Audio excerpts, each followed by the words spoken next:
now that you can hear me, I'm talking like an idiot. Well, I always talk like an idiot. Get that clear. Well, here is another guitar. It's a basic Super Strat, I guess, you know. They got Super Strat, SoCal Strat, whatever it is. This is basically a cross between an Ibanez, but it actually says it's a Michael Dee, because that's... So this is actually a custom Michael Dee guitar. Got an Ibanez neck that was started to... See, I took this from parts. This guy used to have the greatest guitar store here in Burbank. I could go down, pick off guitars, or take 2 guitars off the wall and say, combine them, and I'll come back in a couple of days and buy it. Well, this one, they did for me. I didn't have to ask. It was already done. But, because I said, I'm looking for older. This isn't what I was looking for. This is more Strat body. I want the thinner Ibanez. But it worked. And it was only 175 bucks. But we put Seymour Duncan, this is a Duncan JB. This is a Duncan designed something. We got 1 volume knob, we got a pickup selector, and a kill switch.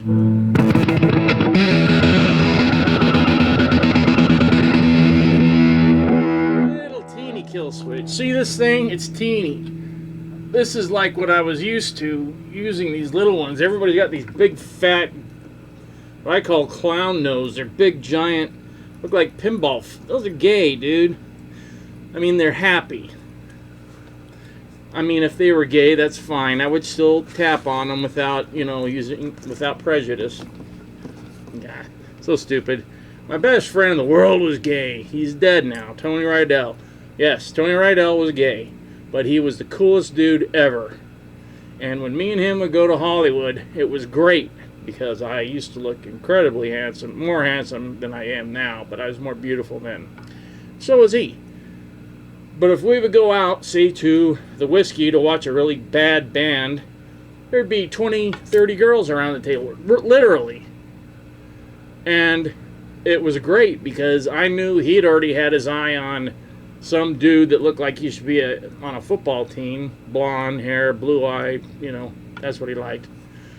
And so I got my pick. It was so great. Such a perfect setup. So thanks, Tony, for being my wingman and then taking off with a... oh, winged man, I don't know. Oh. Tony, I miss my friend Tony. How'd I get started on that? Oh, yeah. Because my kill switch is gay. Yeah, this is actually a homosexual kill switch, but it's on my guitar anyways because I don't care. Get it? I'm not prejudiced against it. Stupid. Alright, let's see what we got here. You know what, let's see if this is still holding on to its sound. Messing with my echo.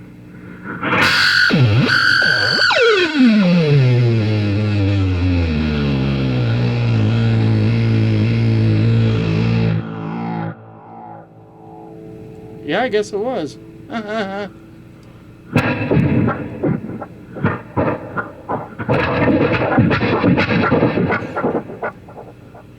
All right.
I can't play.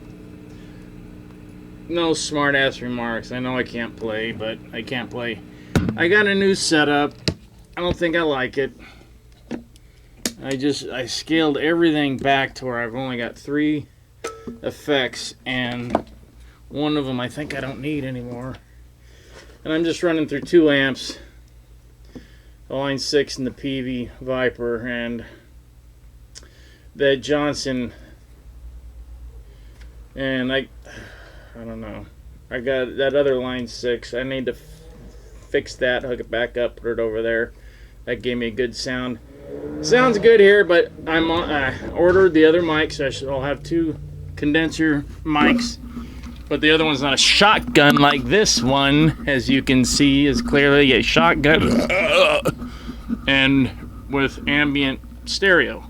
So I have to shove this in between 2 amps to get a good, decent stereo sound, but that's not what no. That's not what I wanted. So, and this guitar has been sucking for quite some time. See, as I had to, literally, I chiseled this out with a chisel at my friend's house as much as I could, because I wanted the bar to go back a little, like, at least as much as a dime guitar. I don't know why I'm holding the mic towards you. And I got it back pretty far, but it's not that much. I don't have to worry about breaking strings because it doesn't go back that far. There's something wrong though, because I don't know. It could be the bridge. I think it's an Ibanez, or is it a Floyd Rose license? No, it's an Ibanez Low Pro. No, it's not a Low Pro. It's a, Michael doesn't have his friggin' glasses, but it's an Ibanez bridge.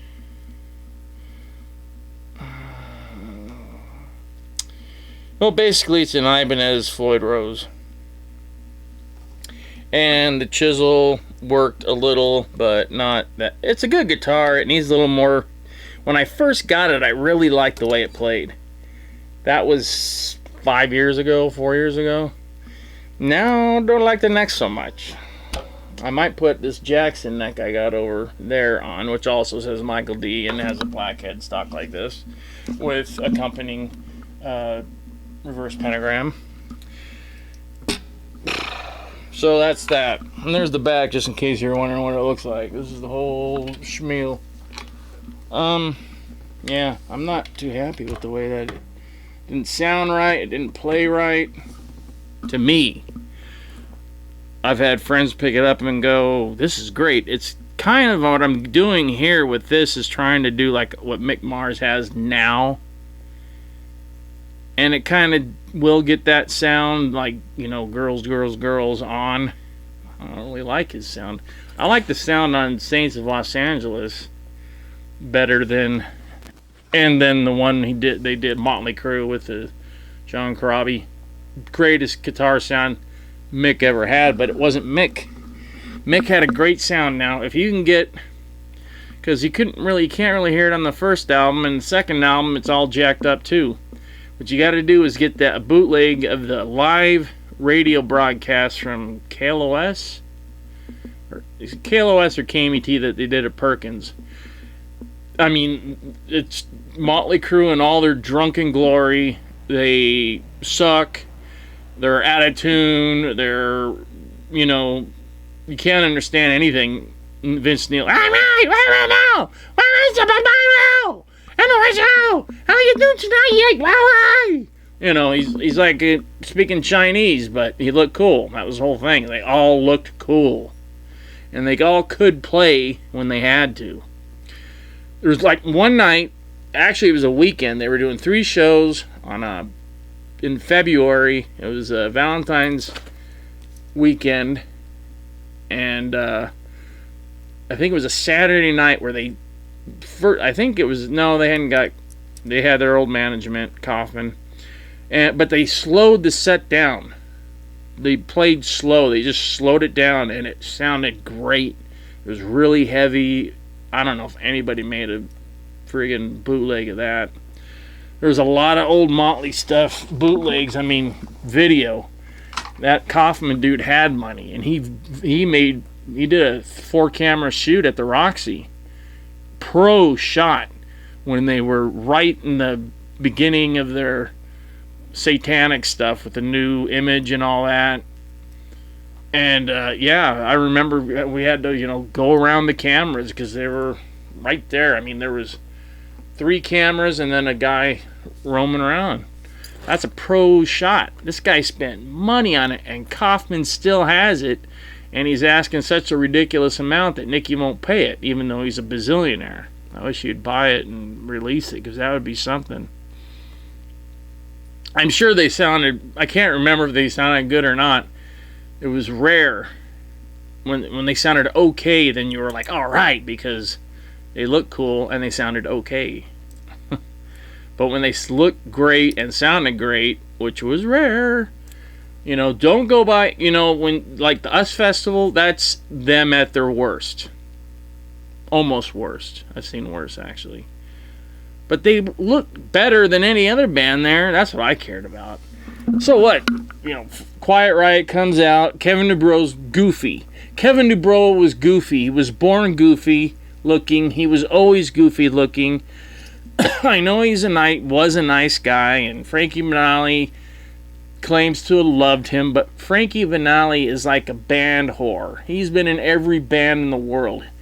He kind of, alluded to that in this film where he's claiming the right to Quiet Riot. Randy Rhoads and Kelly Garni came up with that name years before. Frankie Benelli was still back east when Quiet Riot was formed. The name came up. That's like, I came up with the name Fatal Attraction in 1985. I wrote a song called Fatal Attraction, which we changed to X-Rated, then it was Bloodsucker, and then it was Night Stalker on the latest album. That used to be called Fatal Attraction. Then when I was in between bands, and I was going to fill in again with Trey because his guitar players would, usually leave after 1 or 2 shows. I said, I'm not playing under Valentine. That's a stupid name, and there's a Saint Valentine. How about Fatal Attraction? That's a good band name. So let's go under that. And I was going to take it. But then, when I left to start Trick or Treat, I thought of the name Trick or Treat. And I'm like, that's a good name. And then the movie came out. And I'm like, how unbelievable. And then I found a guy that looked just like the guy in the movie. And it came out at the same time. We came out, the movie was out, and it all came out at the same time. And it was like, no. We have nothing to do with the movie. It was just a coincidence. But it really worked. And our first show was videoed, televised. You can get, 4 songs. This guy, Carpus Maxudian, he took it all down because Mandy's a pud and doesn't like to be seen in any original thing he's ever done. That was the best band he's ever been in. And we were shooting up fast. First show, good turnout. By the 3rd show, we were selling out the Troubadour. And then he bailed for money. This band gave him like $5,000 and a place to live, and he took it. Dude, he was sleeping in a coffin in my garage with his girlfriend and his poodle, Foozle. And that's not good enough? Punk.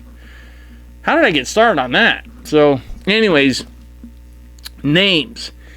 Kevin Dubrow does not have claim to Quiet Riot. It is Randy Rhoads and Kelly Garni. If anything, Kelly could go to battle with Frankie and say, dude, me and Randy came up with that name, and since Randy isn't here, you have to really get, I'm pretty sure it was Randy that came up with the name. Quiet Riot or the Rhoads. I can't remember exactly how the story is, but I'd have to ask again. But I know it was Kelly and Randy. And then they had Randy's brother as a drummer, but he's very difficult to work with. So they got Drew, and then they found Kevin last.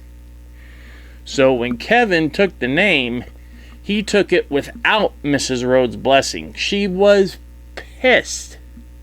And then he was pissed, even though they just sold 5 million copies of a very, very average album. I mean, Mental Health against, Shout Out the Devil. If you think Mental Health is better, you're crazy. I mean, that was 10 years of writing, where Shout Out the Devil is like 2 years or a year or less for some of the songs. And Too Fast for Love is literally, what, 80, maybe a little 79, 80, 81, 2 years to come up with Too Fast for Love, a whole great album. It's a classic. Mental Health is a combination of Kevin and his goofy writing, and really it's all Carlos Cavazo. And the Cavazo brothers, Tony and Carlos, wrote all this. This Chuck Wright guy is Chuck Wrong. He's another band whore, and he's another slug that grabs onto stuff and then claims to have some kind of something. He didn't. He played on 2 tracks. Tony Cavazo played on everything else, not Chuck Wright. And then you watching the movie, the guy's whining and bitching. No wonder he's never been in a band that went anywhere, because he sucks and he's a whiner. So, and this, thing with the thing that pisses off Frankie the most is his meal ticket is dead. Not his friend, his meal ticket. Now, he was a nice guy, is a nice guy. He went through a lot of hard stuff, and blah, blah, blah, and I understand he's pissed, and he can have the name, and go for it, because, Quiet Riot died in 1979 or 80. When Randy left, it was dead. Then it was briefly resurrected for 1 album, and then it went smashing into the friggin' ground because of Kevin's big mouth. And when you don't look that good and you have an ugly personality to go with it, blame it on drugs, fine. But that was his decision, to take, all that cocaine and drink and say stupid crap and be mad at Motley Crue and Wasp and everybody. And he was even mad at Van Halen. Van Halen deserved to be signed and on huge way more than Quiet Riot. Quiet Riot wrote bad songs. The only star of the band was Randy Rhoads. And then second, I guess, Rudy. He's not a great bass player. He just looks cool, but he has nice hair. That's it. Bass playing, eh. And, well, Drew is a nice guy, and when Kelly Garney was out of the band, he was a good drummer.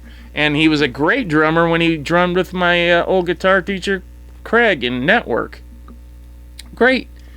But, really, the star of the band was Randy. Everybody knew that.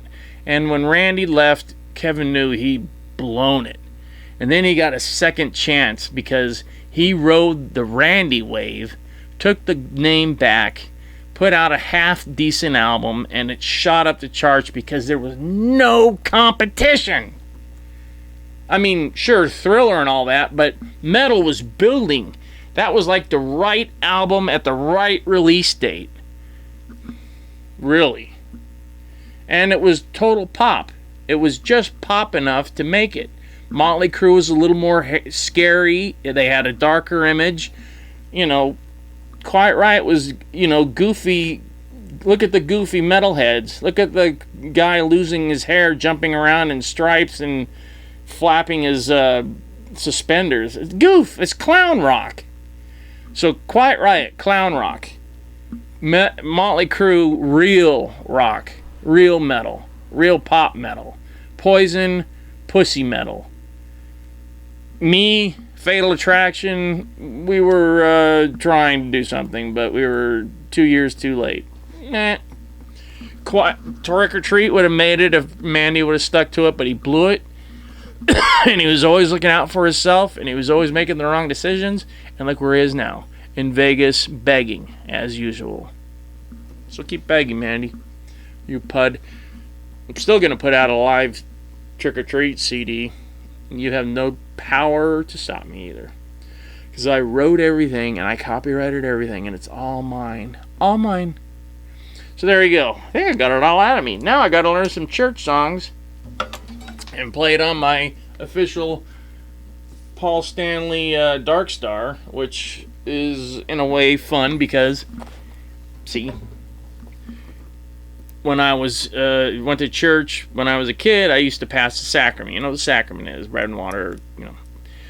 But I had a big kiss belt buckle on, and it pissed off a lot of the old fogies there, which is the reason I left a long time ago. Now it doesn't bother me. I just, you know, I'm considered an old fogey by some, but I guess I am. But I don't care.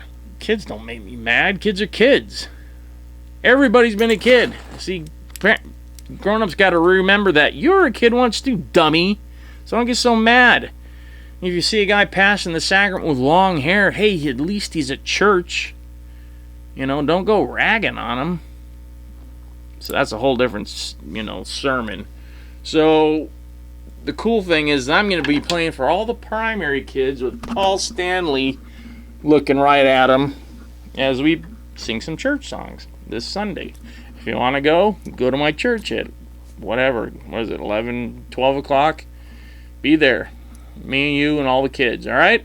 Maybe I'll tape it, maybe I won't. All right, I think I've talked way too much. I might have to do some editing. All right? Didn't say anything bad about friends, just about people who I barely know. Randy Rhoads rules. Randy was the reason that Ozzy made it. Randy was the reason Quiet Riot had one hit album. Randy was the reason that metal players have a great looking guitar. Randy was the reason that Van Halen even pushed himself hardly. Eddie Van Halen was seen at a lot of Quiet Riot shows. You know how many times Randy Rhoads saw Van Halen? Never. They played together once, but he was so sick that he was laying in a car until they went on. So I don't think he ever saw Van Halen play, and if he did, he's probably going, why is he playing everything completely wrong? He holds the pick wrong, he does everything wrong, but it sounds good. And so Randy tried to adapt that correctly and actually do it, you know, playing real chords and doing all the actual chords were, you know, Eddie was just going by whatever. He'd play whatever he thought sounded good. And believe me, I love Eddie. And he came up with a lot of great stuff. I'm a big Eddie fan. But, hey, Randy was it. He did a lot in the 3 years that he had the time. He did more than most people do in an entire career of 30, 40 years. So there you go. Like Kiss. Kiss should kill it. Be done with it. You should have went out on top. You're so what? You can sell out 100,000 people in South America. So could anybody. So could Michael Jackson's corpse. But that doesn't mean you should keep going as a 70-year-old Jewish woman. You know, it's just funny because you know old Jewish ladies, how they yada yada yada yada yada yada. That's what Paul and Gene are turning into. They should stop. And if your kids won't take it up and you can't find anybody else to carry it on, kill it. Don't make it into a brand like you already. Kill it now. And let everything go up in price and we can remember the good days. And boy, I'm just rambling on stuff, huh? And that's it. And the sermon for today is now over. And thank you very much. If you've listened this far, then I feel sorry for you because you got nothing to do either. I gotta go somewhere though. All right, so ciao. Jabel. Oh, and I think my friend's birthday is tomorrow. Then actually, see, this is why I always get it mixed up. So happy birthday, George.